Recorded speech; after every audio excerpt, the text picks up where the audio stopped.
کہ اللہ مسبب الاسباب ہے، وہ اسباب کا پابند نہیں ہے، وہ اسباب کا محتاج نہیں ہے، اسباب اس کے محتاج ہیں۔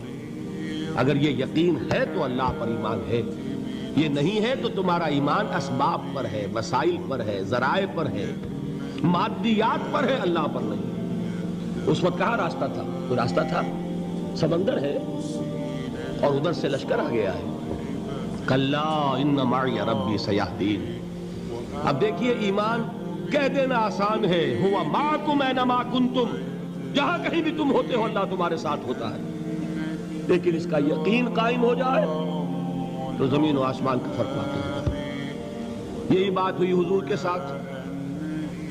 غار ہے، چھپے ہوئے ہیں محمد رسول اللہ اور آپ کے وہ یار غار ابو بکر صدیق رضی اللہ تعالی عنہ۔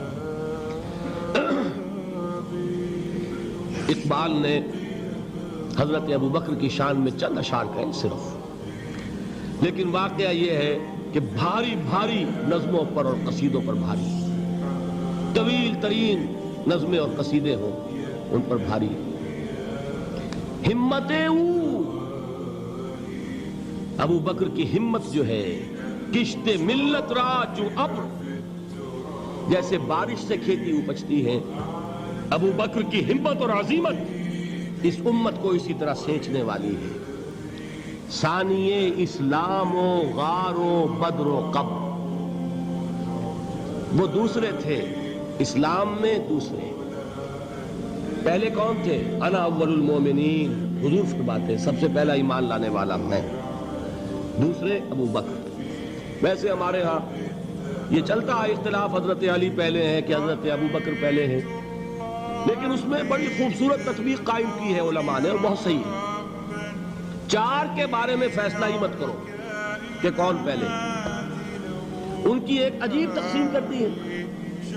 آزاد مردوں میں، بالغ مردوں میں سب سے پہلے ابو بکر، بچوں میں سب سے پہلے علی، خواتین میں سب سے پہلے خدیجہ، اور غلاموں میں سب سے پہلے زید ابن حارثہ۔ بڑی پیاری تقسیم ہے، یہ چاروں ہی پہلے ہیں، ہر ایک کے لیے اولیت ہے۔ اور واقعہ یہ ہے کہ اگر زمانی اعتبار سے تعین ہوگا تو پہلے خدیجۃ الکبریٰ آئیں گی رضی اللہ تعالی عنہ۔ کسی اور سے بات کرنے کی نوبت بعد میں آ سکتی ہے، پہلے تو اہلیہ محترمہ سے بات ہوئی، آتے ہی پہلی وحی ہوئی ہے، ابھی تبلیغ کا حکم نہیں تھا۔ کس کو بتایا واقعہ؟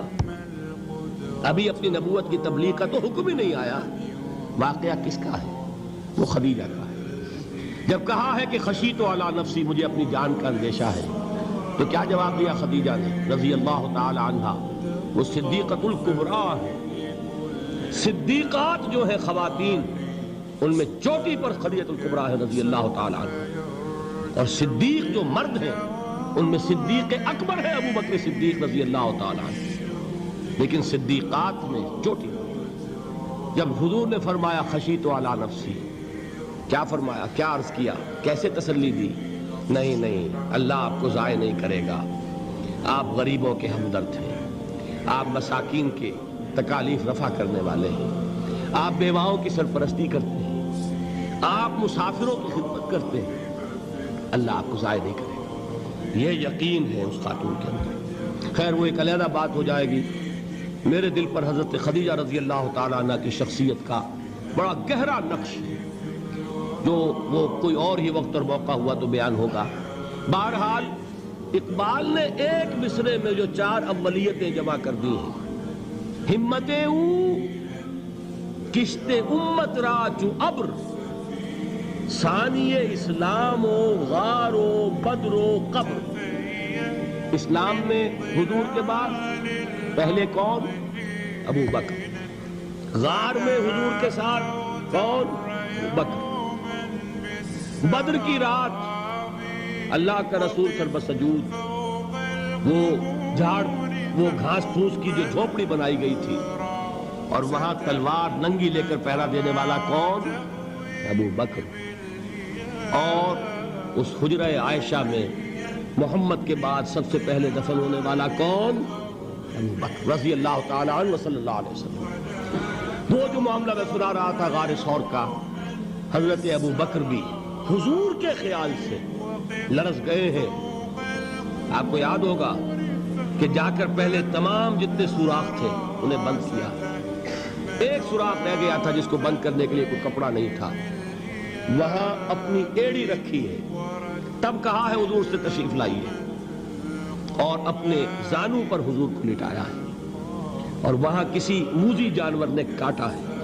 حضور کی آنکھ لگ گئی تھی. اس وقت اس بل کے اندر جو بھی بچھو ہے کیا ہے واللہ عالم, اس نے کاٹا ہے. اس کی تکلیف کی وجہ سے ابو بکر کی آنکھوں سے آنسو ٹپک گئے. حضور کے چہرے مبارک پر پڑے ہیں تو حضور جاگے ہیں. معاملہ کیا ہے؟ ایڑی نہیں ہٹائی وہاں سے. مبادا وہ جانور وہاں سے نکل کر محمد الرسول اللہ کو کوئی گزن پہنچا دے. ابو بکر کی ایڑی ہے, جس طرح چاہے کھا لے, ختم کر دے, جان نکل جائے تب کوئی آنچ آئے محمد پر تو آئے, لیکن جیتے جی نہیں. وہ ہے ابو بکر. حضور کے خیال سے اس وقت حضور نے پھر اپنا لعاب دہن لگایا ہے, اور اس سے پھر آپ کی تکلیف ختم ہوئی. جیسے خیبر میں حضرت علی کی آنکھ دکھ رہی تھی, اس کو جو شفا حاصل ہوئی ہے وہ بھی حضور کے لعاب دہن سے ہوئی.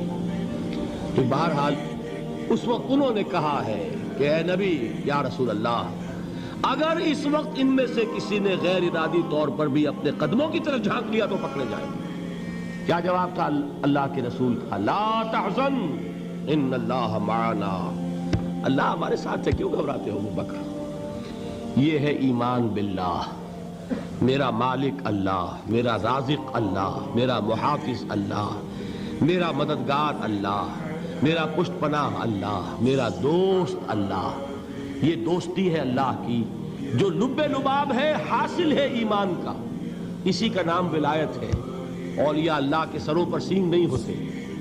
جس کے دل میں ایمان راسخ ہو چکا ہو وہی اللہ کا ولی ہے. جسے اللہ پر یقین ہو چکا ہے وہی اللہ کا ولی ہے. جسے یقین ہے اللہ میرے ساتھ ہے, میرا مددگار, میرا پشت پناہ, میرا ساتھی, میرا دوست, میرا محبوب, میرا محب. اللہ اہل ایمان سے محبت کرتا ہے. واللہ یحب الصادقین. ان اللہ یحب الذین یقاتلون فی سبیلہ صفا کانہم بنیان مرصوص. اللہ محبت کرنے والا, اہل ایمان محبوب, اور اہل ایمان محبت کرنے والے اللہ محبوب. والذین آمنوا اشد حبا للہ. آپ تصور کیجئے جسے یہ رشتہ ایمان یا رشتہ ولایت حاصل ہو جائے, الا ان اولیاء اللہ لا خوف علیہم ولا هم یحزنون. آگاہ ہو جاؤ, اللہ کے دوستوں کے لیے نہ کوئی خوف ہے نہ کوئی حزن ہے. اور میں بیان کر چکا تھا, خوف اور حزن کے خاتمے ہی کا نام امن. زوال خوف, زوال حزن. یہ خوف اور حزن کیوں آتے ہیں بار بار؟ اللہ تخافوا ولا تحزنوا, دونوں آ گئے. الا ان اولیاء اللہ لا خوف علیہم ولا هم یحزنون, پھر وہی دو. وہ کیوں ہے؟ خوف ہوتا ہے کسی مستقبل کی بات کا, یہ نہ ہو جائے, وہ نہ ہو جائے, یہ نقصان نہ پہنچ جائے, یہ تکلیف نہ ہو, یہ غضب نہ آ جائے. خوف ہے مستقبل سے. حزن ہے یہ کیوں ہوا, یہ نہیں ہونا چاہیے تھا, یہ میرا فلاں چیز میرے ہاتھ سے جاتی رہی ہے, فلاں موقع نکل گیا, اور بیٹھے ہوئے ہیں اندر ہی اندر کڑ رہے ہیں. صدمہ ہے اور رنج ہے.